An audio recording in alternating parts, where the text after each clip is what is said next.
I'm reading your latest book, Altruism, The Power of Compassion to Change Yourself in the World, and I'm not finished with it yet. Can you explain what altruism is?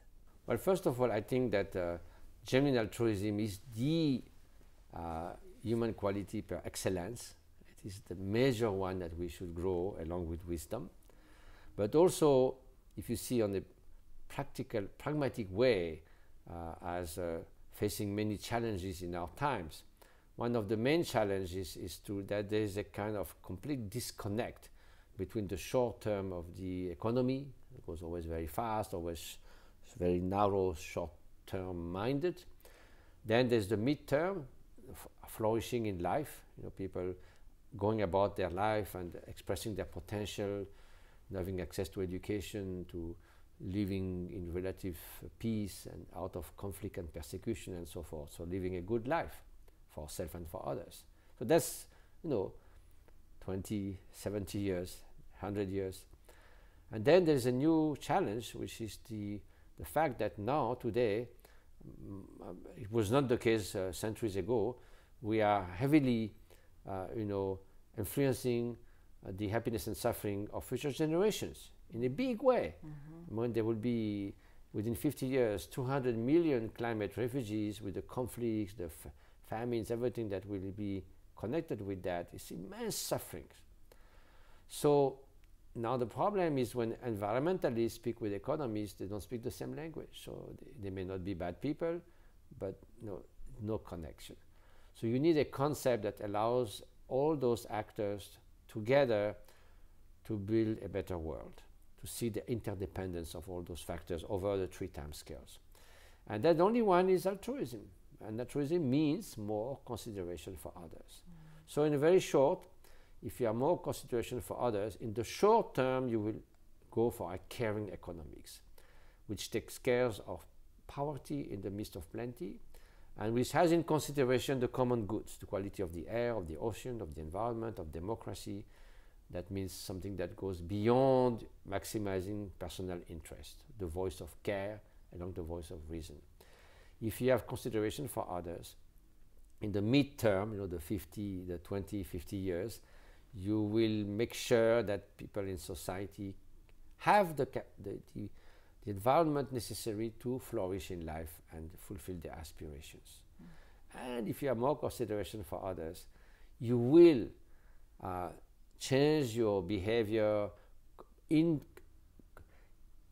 view of the fate of future generations that we are actually deciding now by our sort of reckless actions. We are 7 billion people on Earth, but there will be billions and billions of human beings and trillions of animals, other species, that will tremendously suffer from our greed, from our need for excessive consumption.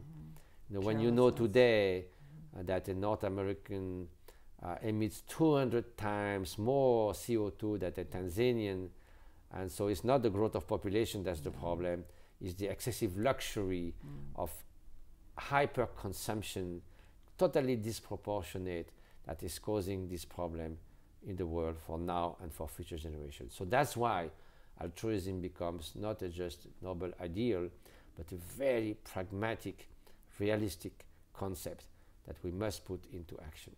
So that's the main theme of the book.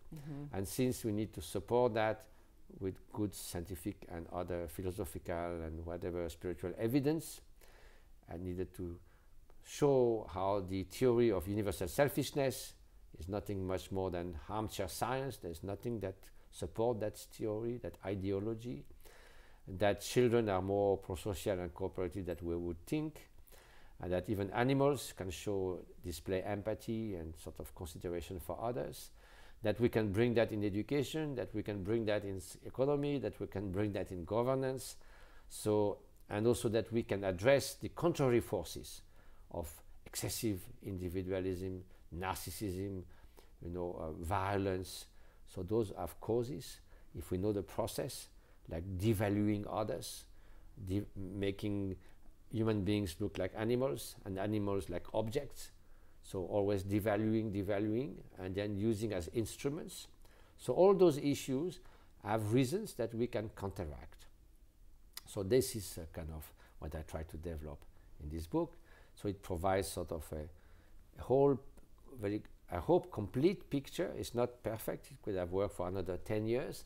But I think now there's material for people to see where we could go using this knowledge, which is not just my own ideas, which I gathered what seems to be the best knowledge about how to bring about more altruistic individuals and a more altruistic society and institutions.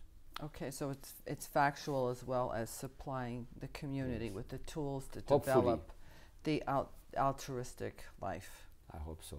Matthieu, I want to thank you so much for allowing me the gift of your presence and Thank this you. interview. It was Thank really you so inspiring. much. And, thank you for coming. Thank you for helping me to elaborate on a few of those ideas. Maybe useful. Very useful. Thank And our you. audience will love it. Here's the book. Okay. And here is Karuna Sheshan that we will make sure to include in our journey Thank you. of helping people rewire themselves. And thank you for helping us already.